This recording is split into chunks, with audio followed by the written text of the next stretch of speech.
A common question we see from people is, are my crypto gains and losses really reportable? Are those gains really taxable? So there's a couple things to focus on.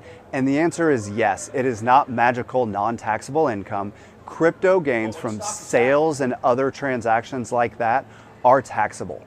Here's the second piece, is starting for 2025, if you have a sale on most crypto exchanges, they're gonna issue you what's called a new form, what's called a Form 1099-DA, which stands for digital asset.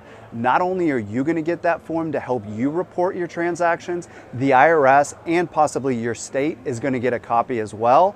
Even if you don't get a 1099, all of those transactions are taxable, so you want to make sure you have your records so you're only paying tax on the actual amount of gain and not the gross sales price. Crypto gains and losses are treated as property, and what that means is generally when you have a sale, you're going to report it as a capital gain or loss. The gain or loss being what you paid for that asset. You're going to subtract that from the gross sales proceeds to determine your gain. So yeah, those are generally going to be taxed as capital gains, somewhat similar to stock, but there are some important differences. For crypto investors, the key things you need to be aware of is one, for 2024 and prior years, those gains are taxable even if you didn't get a 1099 from your platform.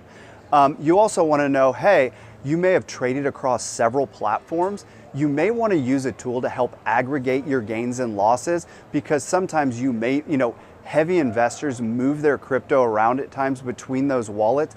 In some of those transactions, if you're simply picking up a cryptocurrency and moving it from one platform or wallet to another, that's not taxable. Now, if you're selling it or you're using crypto to actually buy something, those, surprisingly on that second one, those are taxable transactions. So understanding what records do I need and what transactions are really taxable are incredibly important if you're a crypto investor.